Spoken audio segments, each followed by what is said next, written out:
আসসালামু আলাইকুম, শাপলা kitchen and ব্লগে নতুন একটি রেসিপি নিয়ে চলে এসেছি। গত কয়েকদিনে আমি যে ডাল পাকন পিঠার রেসিপিটা দিয়েছিলাম আপনাদের খুবই পছন্দ হয়েছে, সেজন্য আমি আজকে একদম সহজভাবে ডিজাইনগুলো দেখিয়েছি। যারা একদমই পারেন না নতুন, তারাও খুব ভালোভাবে পারবেন। যারা পিঠাপুলি একদমই পছন্দ করে না, তারাও খুব তৃপ্তি সহকারে চোখ বন্ধ করে এই পিঠাগুলো খেয়ে নেবে, এতটাই মজা হয়। আজকে আমি একটা রেসিপিতে 4টা পিঠার ডিজাইন তৈরি করে দেখাবো। আশা করছি পুরো ভিডিও জুড়ে আপনারা সাথেই থাকবেন। প্রথমেই আমি 1 কাপ মসুর ডাল নিয়েছি, আর মসুর ডালটাকে খুব ভালোভাবে ধুয়ে সিদ্ধ করতে বসিয়ে দিয়েছি, আর অলরেডি আমার ডালটা সিদ্ধ হয়েও গেছে। এখন এই ডালটাকে আমি একটা স্টেইনারে সেঁকে নেব। আপনারা চাইলে ডাল ঘুটুনি দিয়ে ঘন্টও করে নিতে পারেন, তবে স্টেইনারে ছাঁকলে একটা স্মুথলি ব্যাপার আসে, খুব ভালো হয়। তো এভাবে স্মুথ করে আমি এটা ছাঁকনি দিয়ে ছেঁকে নিয়েছি।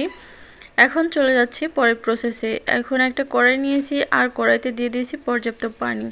এখন এখানে পানিটা খুব ভালোভাবে গরম হয়ে আসলে চালের গুঁড়োটা দিয়ে দিচ্ছি। চালের গুঁড়োটা আপনারা আপনাদের পছন্দ অনুযায়ী দিয়ে দিবেন, যে যতগুলো বানাতে চান ততগুলো।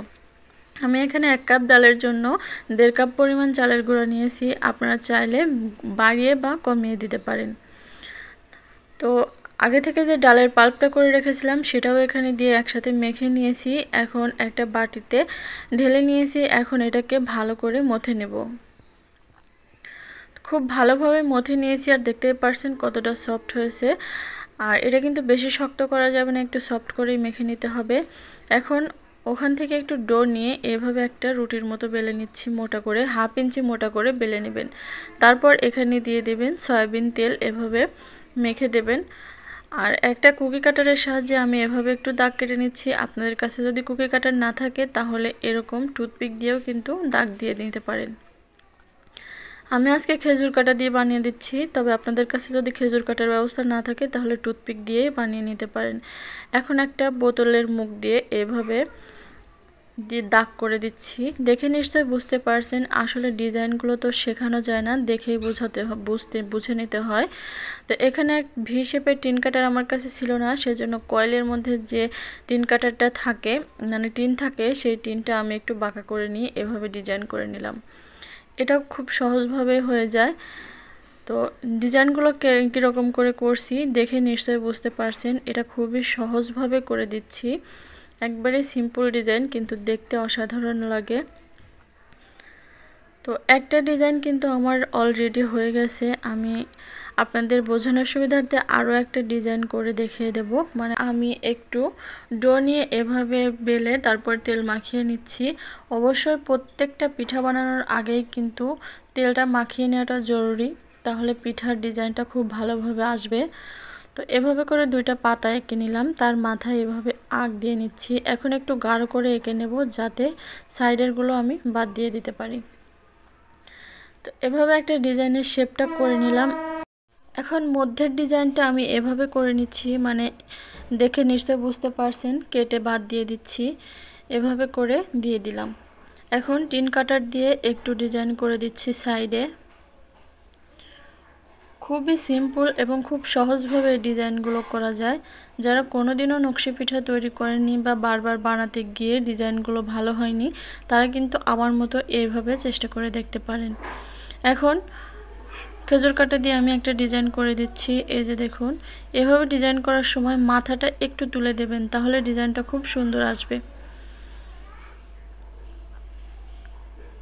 এভাবে করে এই ডিজাইনটাও আমি করে নিলাম। আমি 2টা ডিজাইনই আপনাদের কাছে দেখিয়ে দিয়েছি। আপনারা যদি না বুঝতে পারেন 2বার করে দেখে নেবেন।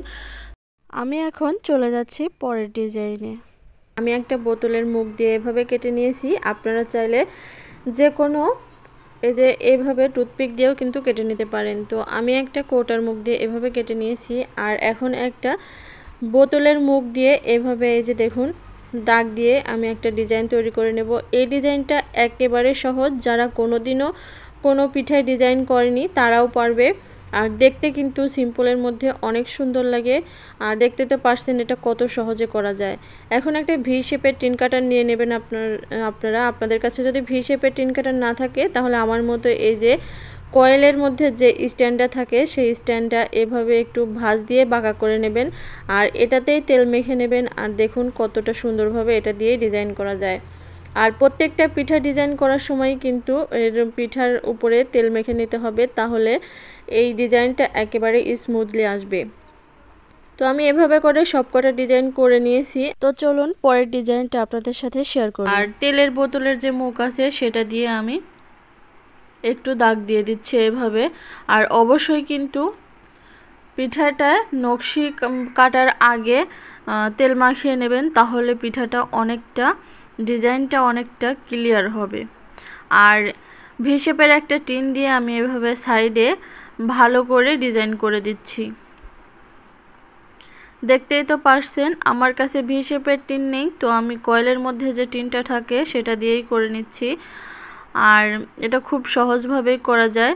অবশ্যই সব কটা ডিজাইন করার আগে তেল মেখে নেবেন, তারপরে ডিজাইন করবেন, না হলে কিন্তু ডিজাইনটা একদমই ভালো হবে না।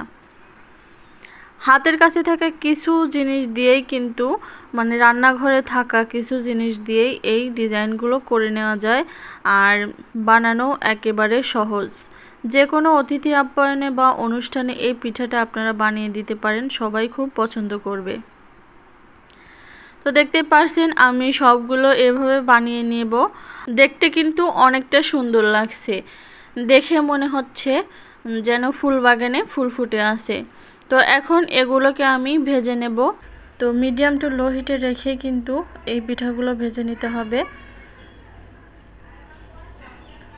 মিডিয়াম টু লো হিটে রেখে আমি পিঠাগুলো ভেজে নেব।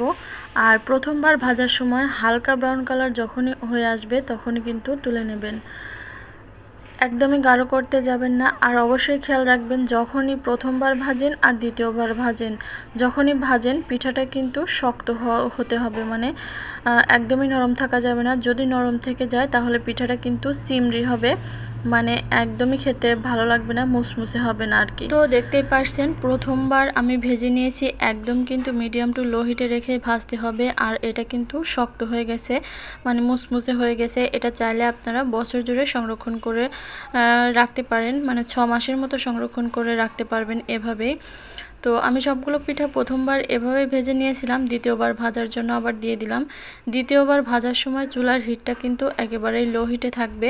আর দ্বিতীয়বার ভাজার সময় একদমই টাইম লাগে না, মাত্র 2 থেকে আড়াই মিনিট 3 মিনিট মতো টাইম লাগে। তো এভাবে দ্বিতীয়বার ভেজে নিয়েছি আমি। কালার এর চেয়ে বেশি গাঢ় করতে যাবেন না, এর চেয়ে বেশি গাঢ় করলে কিন্তু তেতো হয়ে যাবে আর একদমই খেতে ভালো লাগবে না।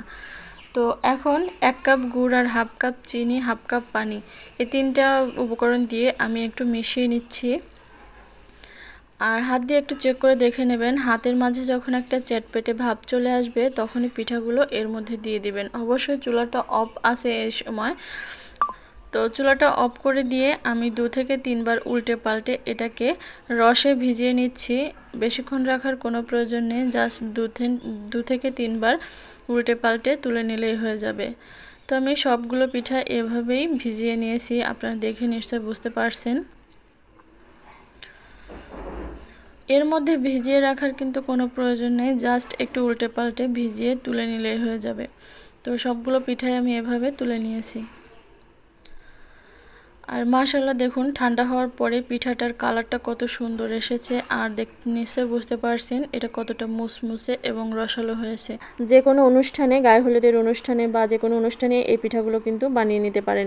আর ভেতরটা কতটা মুসমুসে রসালো হয়েছে সেটা তো দেখেই বুঝতে পারছেন। আপনারা যদি আমার রেসিপি ফলো করে বাসায় বানিয়ে থাকেন তাহলে অবশ্যই কমেন্ট করে জানিয়ে দেবেন। আর ফ্রেন্ডস এবং ফ্যামিলিদের সাথে বেশি বেশি করে শেয়ার করে দেবেন। আর আমার চ্যানেলটা সাবস্ক্রাইব করে পাশে থাকা বেল বাটনটা অন করে দেবেন, তাহলে পরবর্তীতে রেসিপি আপলোড করলে নোটিফিকেশন আপনাদের কাছে পৌঁছে যাবে।